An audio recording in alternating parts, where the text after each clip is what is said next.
Happy Sabat po sa lahat. Kumusta na kayo? Ngayon po ay November 17 at tayo po ay nasa mahigit kalahati ng November ano po at napakabilis talaga ng panahon. Kumusta na ang bawat isa sa atin sa loob ng sanlinggo? Kinumusta ko kayo ng nakaraang Miyerkules? At sana po ay nasa mabuti kayong kalagayan. Ngayong gabi ay pagpapatuloy po natin ang pagbabasa sa aklat ng Genesis. Genesis 17 na po tayo. At patuloy tayong magsasama-sama upang pag-aralan ang buhay ni Abraham. Pero bago lahat, tayo po muna ay manalangin. Ama namin Diyos sa langit, salamat po sa inyo. Salamat po muli sa paggabay niyo sa amin sa loob ng kalahating sa linggo. Salamat po sa mga pagpapalat biyaya na patuloy niyong pinagkakaloob sa amin. Ngayong gabi, Ama, ay muli kaming lalapit sa inyong paanan at hihingi ng karunungan na kami po ay muling magbabasa sa aklat ng Genesis, sa aklat ng inyong binigay sa amin upang pag-aralan.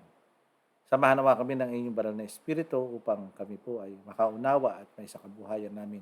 Patawad din po sa aming mga kasalanang nagagawa. Maraming salamat po sa inyo at ang gabay nawa ninyo ay sumaamin sa pangalan po ng aming Panginoong Hesus. Ngayon po mga kapatid ay simulan na po natin ang pagbabasa sa aklat ng Genesis Kapitulo 17. Ngayon po simulan na natin ang nasa aklat ng Genesis. Genesis 17, 1 hanggang 27. Nang 99 na taong gulang na si Abram, nagpakita sa kanya ang Panginoon at sinabi, "Ako ang Diyos ang may kapangyarihan. Palagi kang naging matapat sa akin at mamuhay ng matuwid. Tutuparin ko ang kasunduan ko sa iyo. Pararamihin ko ang mga lahi mo." Nang marinig ito ni Abraham, nagpatira pa siya bilang paggalang sa Diyos. Sinabi ng Diyos sa kanya, "Sa ganang akin, ito ang kasunduan ko sa iyo. Magiging ama ka ng maraming bansa." Mula ngayon, hindi na Abram ang tatawag sa iyo, kundi Abraham, dahil gagawin kitang ama ng maraming bansa. Kita nyo, si Abraham ang pinakaama ng lahat ng religion. Bali, 3 religion po ang itinayo niya. Ang Islam, ang Hudyo, at ang Kristyanismo. Diyan po nagsimula ang lahi na sinasabi ng Panginoon Diyos. Pararamihin ko ang mga lahi mo at magtatayo sila ng mga bansa at ang iba sa kanila ay magiging hari. Tutuparin ko ang kasunduan ko sa iyo at sa mga lahi mo sa susunod mo pang henerasyon, na patuloy ako magiging Diyos nyo. Ang kasunduang ito ay magpapatuloy magpakailanman. Mga dayuhan lamang kayo ngayon sa lupain ng Kanaan, pero ibibigay ko ang buong lupain ito sa iyo at sa mga lahi mo. Magiging iyo na ito magpakailanman at patuloy akong magiging Diyos nyo. Sinabi pa niya kay Abraham, "Ingatan mo ang kasunduan nating ito at ganoon din ang dapat gawin ng lahi mo sa susunod pang mga henerasyon. At tungkol sa kasunduan ito, dapat ninyong tuliin ang lahat ng lalaki. Ito ay magiging palatandaan ng kasunduan sa inyo mula ngayon hanggang sa susunod pang mga henerasyon. Ang lahat ng lalaki papanganak ay dapat tuliin pagsapit ng 8 araw." Ayun po, kasi ngayon ang ginagawa, kailangan lampas buko na. Alam na alam ito ng mga sinaunang tao. Pero ang sabi rito, 8 araw mula ng isilang. Tuliin ninyo ang mga aliping lalaki na isisinilang sa tahanan ninyo at pati na ang mga aliping binili ninyo sa mga taga-ibang lugar. Ito ang palatandaan sa katawan ninyo na magpapatunay na kasunduan ko sa inyo ay magiging pagpapatuloy hanggang sa wakas. Ang sino man lalaki sa inyo na tumanggi magpatuloy ay huwag ninyong ituring na kababayan dahil binaliwala niya ang kasunduang ito. Sinabi pa ng Diyos kay Abraham, "Tungkol naman sa asawa mong si Sarai, hindi mo siya tatawaging Sarai, kundi mula ngayon ay Sara ang itatawag mo sa kanya. Pagpapalain ko siya at bibigyan kita ng anak sa pamamagitan niya. Magiging ina siya ng maraming bansa at ang iba niyang lahi ay magiging hari." Nang marinig ito ni Abraham, nagpatira pa siya bilang paggalang sa Diyos, pero tumawa siya sa kanyang narinig.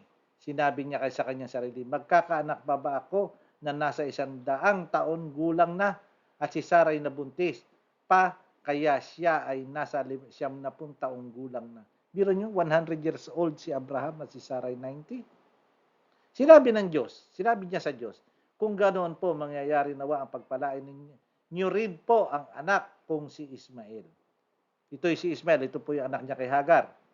Sumagot ang Diyos, ang totoo ay ito, ang asawa mo, si Sarah, ay manganganak ng lalaki. Papangalanan mo siyang Isaac. Sa kanya ko ipagpapatuloy ang kasunduan ko sa iyo at magpapatuloy ang kasunduan ito sa mga lahi niya magpakailanman. Tungkol naman kay Ismael, narinig ko ang kahilingan mo para sa kanya. Pagpapalain ko siya at bibigyan ko siya ng maraming lahi.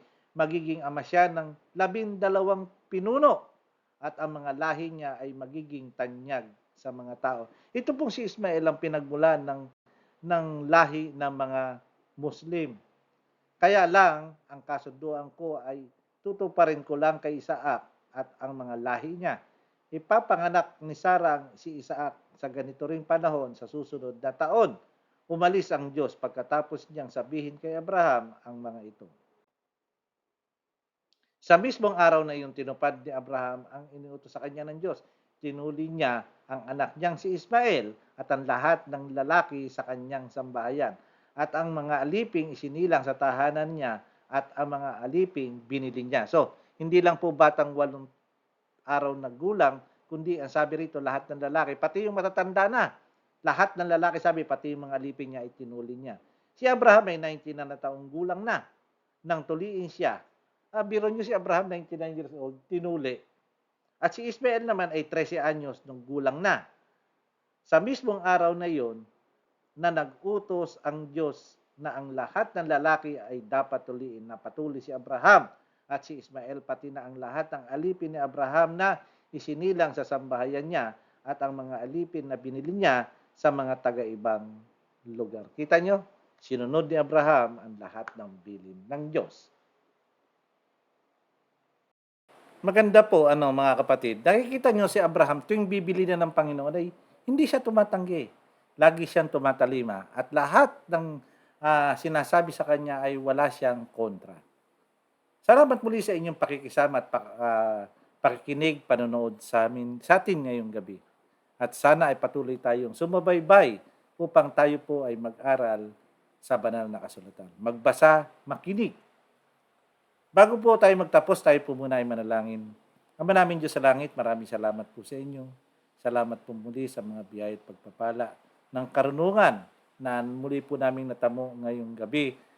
At kami po ay nagagandahan talaga sa mga istorya tulad nito na ito po ay may papamahagi din namin sa iba upang ang mga tulad ng kwentong ito ay malalaman namin kung saan nagsimula ang lahi ni Abraham. Salamat po sa inyo at ang lahat po hinihiling namin sa pangalan po ng aming Panginoong Hesus. Amen. Okay, maraming salamat po sa pakikinig at panonood niyo sa atin ngayong gabi. At muli, sa susunod po, sa darating na sanlinggo, ay magsama tayong muli. Maraming salamat po sa inyo. Happy Sabbath po.